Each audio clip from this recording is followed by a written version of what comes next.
Graça e paz, irmãos e irmãs, sejam todos bem-vindos e bem-vindas a mais esse momento que nós temos o privilégio de cultuarmos a Deus, de adorarmos o seu nome e sempre render graças àquele que tem nos cuidado. Para a nossa primeira leitura, eu quero convidá-los e convidá-las a refletirmos no Salmo 1. Nós vamos ler o Salmo 1, dos versículos de 1 a 3. Diz assim: Bem-aventurado é aquele que não anda no conselho dos ímpios, não se detém no caminho dos pecadores, nem se assenta na roda dos escarnecedores. Pelo contrário, o seu prazer está na lei do Senhor, e na sua lei medita de dia e de noite. Ele é como árvore plantada junto a uma corrente de águas, que, no devido tempo, dá o seu fruto, e cuja folhagem não murcha, e tudo que ele faz será bem sucedido. O primeiro salmo da Bíblia, o Salmo 1, nos orienta a meditarmos na lei, na palavra do Senhor. E essa sempre foi uma prioridade do movimento metodista. Hoje celebramos o dia da escola dominical, como gostamos de dizer, da maior escola do mundo, fruto das missões metodistas, fruto da prioridade que Wesley dava à meditação e ao conhecimento da palavra do Senhor. No relato de Justin Spalding, pioneiro dessa ação no Brasil, de 184 anos atrás, ele fala de 8 classes que uniam homens e mulheres, crianças e adultos, negros e brancos. E nesse relato de quase 200 anos atrás, ele fala que muitos enfrentavam uma distância de 3 a 5 quilômetros, muito por priorizarem o conhecimento da palavra, o estudo da palavra de Deus, mas também por priorizarem a comunhão dos santos. Hoje, 184 anos depois, nós somos muito mais do que 8 classes, somos milhares em todo o país. E em tempos de isolamento social, também são nossas classes dominicais que nos têm aproximado. Por isso eu convido a todos e a todas a, em gratidão, cantarmos o hino 148 do Hinário Evangélico, Escola Dominical. Amém.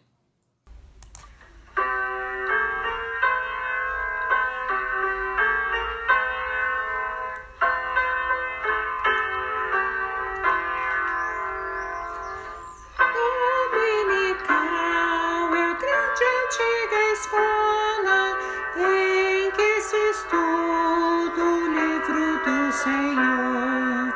A vida que se exalta, se acrisola e alcança em Cristo seu real valor. Alcança em Cristo seu real valor. A escola paz dominical e paz recebe celeste luz. O santo livro aberto em nossas mãos, aprendamos de Jesus.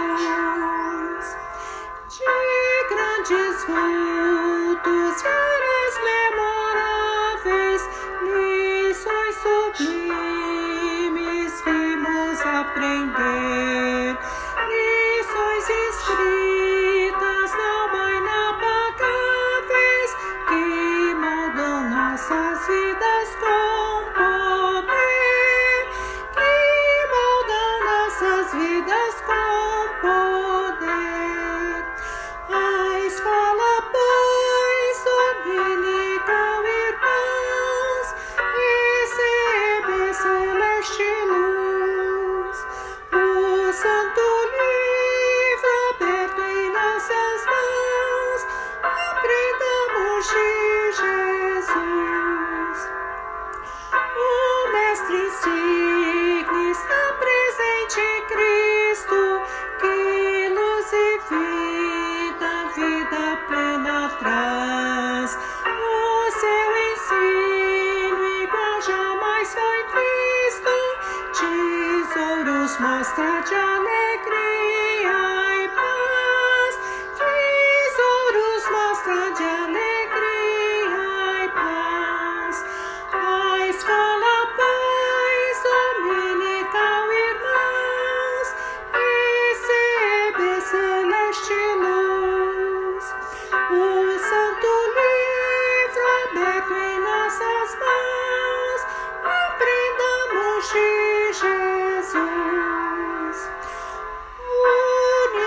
Qual bendita escola esta que os seus alunos conta por milhões, na qual estudo é verdadeira festa, empolga crianças, jovens e anciões,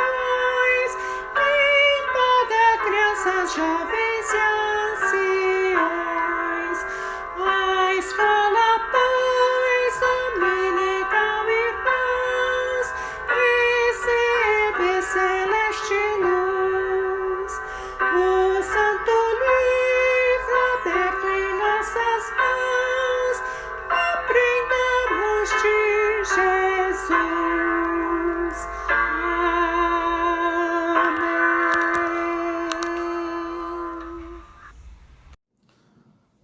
Oremos, irmãos e irmãs, em adoração e gratidão e também consagração ao nosso Deus. Pai querido, obrigado por vivermos um tempo em um país em que a Tua palavra é disponível a nós. Mas mais do que isso, Senhor, obrigado porque nós hoje temos livre acesso à Tua presença. Continua abençoando as classes de escola dominical, aqueles que buscam Te conhecer dentro do metodismo e fora dele, em todo o mundo, inclusive ou principalmente nos países em que não tem essa liberdade. Senhor amado, Te agradeço porque o Senhor é presente nesse culto, é presente em nossas vidas. Te agradeço porque o Senhor, sendo tão maravilhoso, o Senhor se preocupa e nos entrega porções do Teu Espírito. Seja conosco nesse culto, continua nos abençoando, nos ensinando e nos capacitando. Como John Wesley defendia, que a unidade dos santos, seja em 2 ou em milhões, seja o maior testemunho da Igreja de Cristo. Permanece conosco, em nome de Jesus. Amém. Dando sequência ao nosso culto, agora no momento de confissão, eu quero convidá-los e convidá-las à leitura do Salmo 103. Salmo de número 103, nós vamos ler dos versículos de 1 a 6. Diz assim: Bendiga minha alma ao Senhor, e tudo que há em mim, bendiga o seu santo nome. Bendiga minha alma ao Senhor, e não se esqueça de nenhum só dos seus benefícios. Ele é quem perdoa todas as suas iniquidades, quem cura todas as suas enfermidades, quem da cova redime a sua vida e coroa você de graça e misericórdia. É Ele quem enche de bens a sua vida, de modo que a sua mocidade se renova como a da águia. O Senhor faz justiça e julga todos os oprimidos. A palavra de Deus, na qual o seu povo santo medita dia e noite e dia, não revela um Deus que eterniza sua ira ou seu rancor, muito pelo contrário. Apresenta um Deus misericordioso, que não nos trata segundo as nossas iniquidades, ainda que a tenhamos. Nesse momento de confissão, que façamos nossas orações de humildade, de reconhecimento, de confissão, na certeza do que lemos, de que há um Deus que nos quer perdoar. Eu convido a igreja a fazermos essa oração de confissão, convictos de que Ele libera o perdão àqueles que o temem. Oremos. Santo Deus, Te pedimos aquilo que sabemos que temos, Tuas misericórdias que se renovam todos os dias. Pai, obrigado por não nos enxergar conforme as nossas iniquidades, mas que também, Senhor, a certeza desse perdão e dessa graça haja em nós, gerando compromisso com a verdade, compromisso com apresentar a luz, ser a luz desse mundo e sal da terra. Pai, que Te conheçam pelo testemunho da Tua igreja. Como costumamos sempre pedir, Pai, perdoa nossas omissões e perdoa os nossos excessos, quando tudo isso vai de contra a Tua lei, a Tua palavra. Oramos a um Deus em quem confiamos, que nos perdoa e nos enxerga como novas criaturas. Obrigado, Pai, em nome de Jesus. Amém. Segue a palavra no Salmo 103, a partir do versículo 8. O Senhor é compassivo e bondoso, tardio em irar-se e rico em bondade. Não repreende perpetuamente, nem conserva para sempre a sua ira. Não nos trata segundo os nossos pecados, nem nos retribui conforme as nossas iniquidades. Pois quanto o céu se eleva acima da terra, assim é grande a sua misericórdia para com que os temem, para com os que o temem. Quanto o Oriente está longe do Ocidente, assim ele afasta de nós as nossas transgressões. Como um pai se compadece de seus filhos, assim o Senhor se compadece dos que o temem. Essa é a palavra na qual alicerçamos nossa vida. Que o Senhor continue nos abençoando, agora no momento de louvor, depois com a palavra, em nome de Jesus. Amém.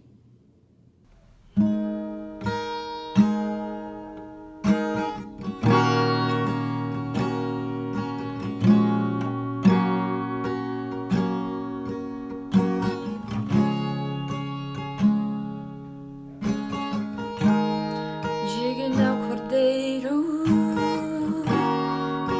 que foi morto, Santo, Santo Ele é.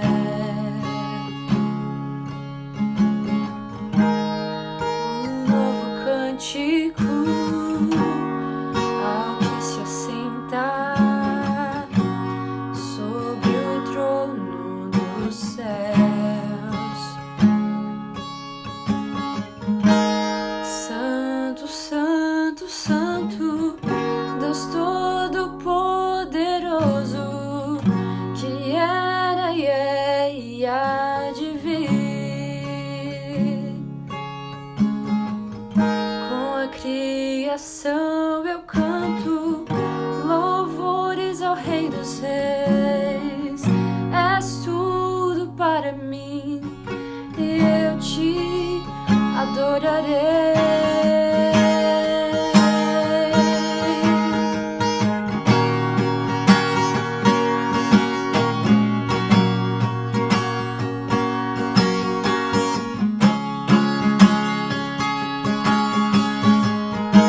Está vestido do arco-íris, sons de trovão, luzes, relâmpagos.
para mim e eu te adorarei.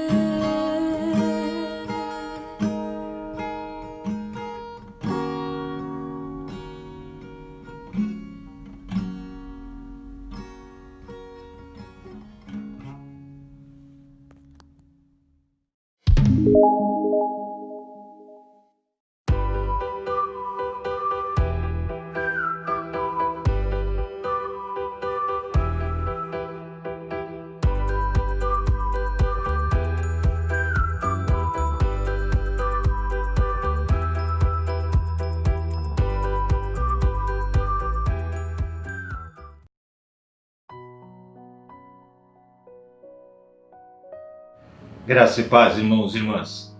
Tudo bem? Nossa reflexão, Filipenses capítulo 1, do versículo 27 a 30. Vivei acima de tudo por modo digno do Evangelho de Cristo, para que, ou indo ver-vos ou estando ausente, ouça no tocante a vós outros que estáis firmes em um só Espírito, como uma só alma, lutando juntos pela fé evangélica, e que nada estáis intimidados pelos adversários, pois o que é para eles prova evidente de perdição, é para vós outros de salvação, e isso da parte de Deus, porque vos foi concedida a graça de padecerdes por Cristo, e não somente de crerdes nele, pois tendes o mesmo combate que viste em mim, e ainda agora ouviste que é o meu. Oremos. Obrigado, Senhor, pela Tua palavra. Obrigado, Senhor, por estar nos dando força e coragem para que possamos continuar juntos na luta pelo Evangelho, a Boa Nova. Em nome de Jesus. Amém. A jornada cristã definitivamente não é nada fácil. Diante do quadro que nós presenciamos na vida das igrejas atuais, surge uma questão importante para ser respondida. Seremos encontrados fiéis ou não?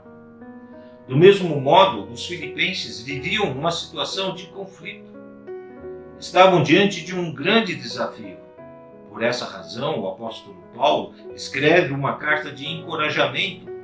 O objetivo de Paulo era fortalecer o entendimento dos filipenses, fornecendo múltiplas razões para a alegria, mesmo em meio às provações. É importante enfatizar que Paulo escreve essa epístola de sua prisão em Roma, o qual somos informados por Lucas em Atos 28, 16 a 31. O apóstolo expressa aqui o amor fraternal que tem por essa igreja, uma amizade manifestada com grande beleza, tamanha sua alegria com esses irmãos. O contexto da escrita da carta é de suma importância para compreendermos essa pequena porção da Escritura. Contudo, é uma situação de encarcerado que foi composta a conhecida Carta da Alegria. A alegria de Paulo está fundamentada na paz de Deus, o antídoto contra toda a ansiedade. O aprisionado Paulo mostra estar fortalecido no Senhor e agora passa a encorajar a igreja com vista ao aperfeiçoamento. Paulo inicia a carta falando de sua gratidão aos filipenses, gratidão pelas ofertas de toda a cooperação no Evangelho, conforme os primeiros capítulos dos versículos 3 e 5. A igreja de Filipos havia apoiado seu ministério integralmente. O apóstolo continua sua argumentação dizendo que a igreja lhe foi solícita não somente com doações, mas também nas orações, demonstrando já algumas evidências dessa luta. Agora Paulo passa a fazer algumas exortações práticas a fim de trabalhar a necessidade da igreja. Paulo ouviu falar das circunstâncias que os filipenses enfrentavam naquele período, provavelmente através de Epafrodito, capítulo 2, versículo 25, cooperador de Paulo, um dos líderes da igreja. Podemos deduzir das informações que foram dadas a Paulo que havia da parte da igreja um profundo interesse e preocupação com sua situação. Pensando nisso, como podemos aplicar a mensagem desse texto na luta pelo Evangelho em nossos dias? O que é necessário para que a igreja mantenha firme a sua conduta em meio às lutas que minam as forças e a alegria da igreja? Como viver de modo digno do Evangelho de Cristo em meio a essas lutas tão variadas? O texto nos leva pelo menos a 3 respostas. Vivendo o Evangelho com coerência. A exortação do apóstolo Paulo aos filipenses para que eles vivam de modo digno do Evangelho de Cristo continua tão viva como fora no passado. Um dos grandes desafios da igreja atual é ter uma vida coerente com a mensagem que ela prega e acredita. As igrejas estão cheias de pessoas que vivem uma dicotomia em suas vidas. Muitos crentes vivem uma vida na igreja e outra na sociedade onde estão inseridos. O cristianismo, para a grande maioria dos ditos cristãos, é um cristianismo meramente nominal, sem vida. Não é preciso coragem para viver esse falso cristianismo. Segundo, devemos viver o Evangelho unidos na luta. Paulo exorta os crentes a esforçarem-se mutuamente, desejando ouvir da firmeza dos crentes que estavam em Filipos. Essa unidade era essencial para a batalha que haveria de enfrentar. Obviamente que Paulo esperava uma resposta positiva. A finalidade de tal exortação era que, em meio a qualquer circunstância, qualquer que fosse época ou posição sofrida, o que o apóstolo desejava ver e ouvir é que os filipenses continuavam firmes num só espírito, como uma só alma, lutando juntos pela fé evangélica e nada intimidados pelos adversários. A palavra traduzida como lutando juntos significa estar sobre o mesmo foco e dentro desse foco esforçar-se em conjunto com alguém, como uma equipe atlética, de modo que essa união compõe o grupo e em conjunto trazem a força necessária para a luta. A unidade que Paulo apresenta como essencial é o esforço do labor conjunto, do lado a lado, semelhante aos gladiadores preparados para a luta contra um inimigo comum, até a morte, lado a lado, sem esmorecer. Paulo consegue em seu argumento, afirmando que eles não deveriam ficar intimidados pelos adversários. A expressão intimidados pode ser traduzida também como assustados, apavorados, e essa é a única ocorrência desta palavra no Novo Testamento. E tem como sentido o susto exagerado que um cavalo toma ao ser deparado com algo inesperado. Paulo utiliza essa palavra para dizer aos filipenses que eles não deveriam temer de modo exagerado os adversários.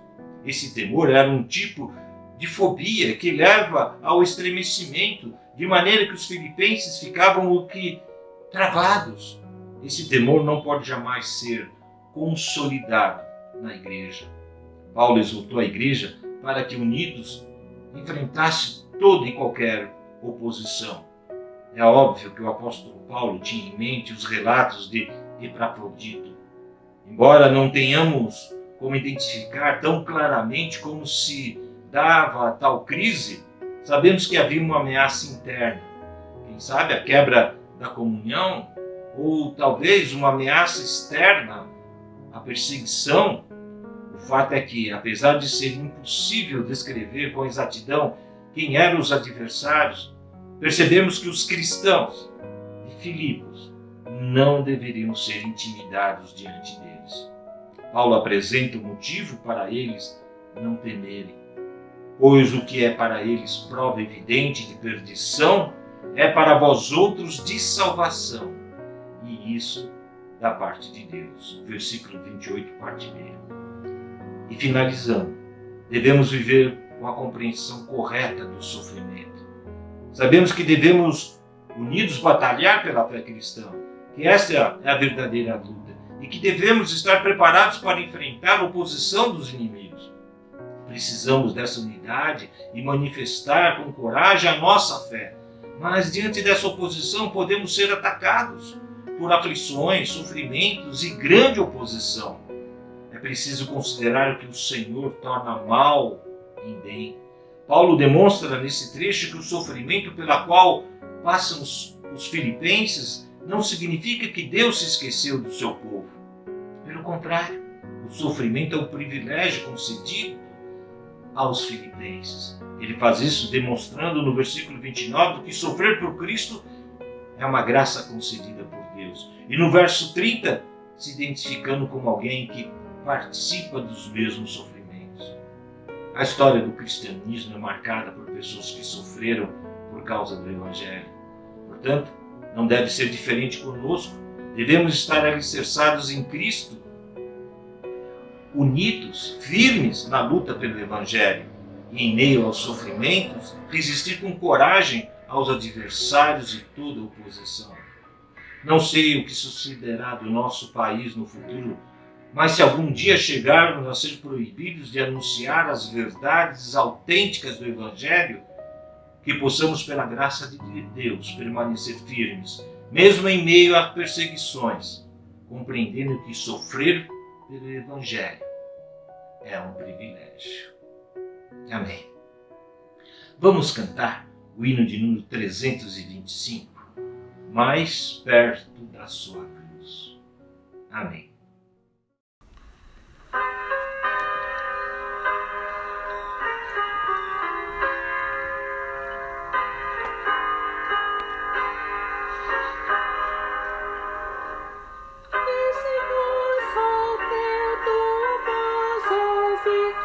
Chamar-me com amor, mas de ti mais perto eu desejo estar, ó bendito Salvador. Mais perto da tua cruz quero estar, ó Salvador. Mais perto da tua cruz.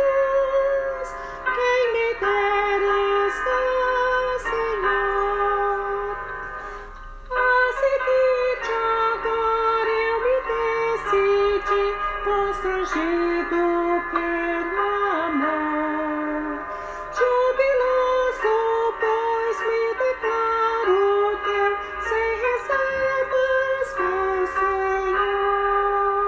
Mais perto da tua cruz quero estar, ó Salvador. Mais perto da tua cruz.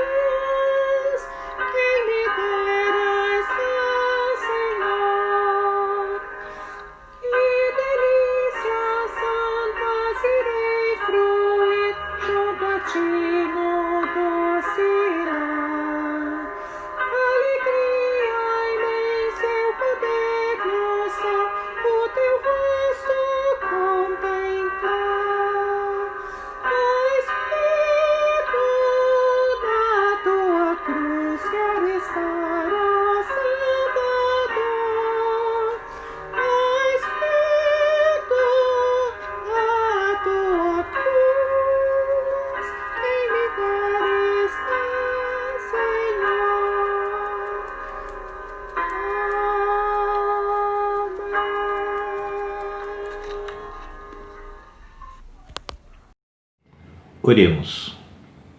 Senhor, ajuda-nos a vivermos de modo digno do Evangelho, que estejamos firmes em um único espírito. Não nos deixe ficar intimidados pelos adversários, pois sabemos que nos foi concedida a graça de padecer por Cristo. E quando o Senhor voltar, que nos encontre neste firme propósito. Oramos por estes e por tantos outros pedidos que estão em nosso coração. Em nome de Jesus que oramos. Amém. Recebam a bênção. Que a graça do Senhor Jesus, que o amor de Deus e a comunhão e a consolação do Espírito Santo seja sobre nós e sobre todo o povo de Deus, agora e para sempre. Amém.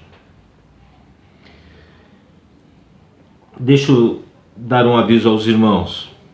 Foi-nos dado o direito pelo bispo José Carlos Pérez, da Igreja Metodista da Terceira Região, de abrirmos as nossas igrejas, voltarmos aos cultos presenciais. Mas existe um protocolo, e nesse protocolo está lá um artigo que diz que crianças até 10 anos e pessoas do grupo de risco, ou seja, os idosos, assim como eu, não poderão participar ainda. Sendo assim, a CLAM, que se reuniu na sexta-feira passada, deliberou que seguiremos esta orientação. Nossos cultos continuarão sendo virtuais por mais algum tempo. Os irmãos e irmãs que não estão no grupo de risco serão contactados comigo para maiores informações. Tenham todos uma boa semana na graça do nosso Senhor Jesus. Abraço, gente!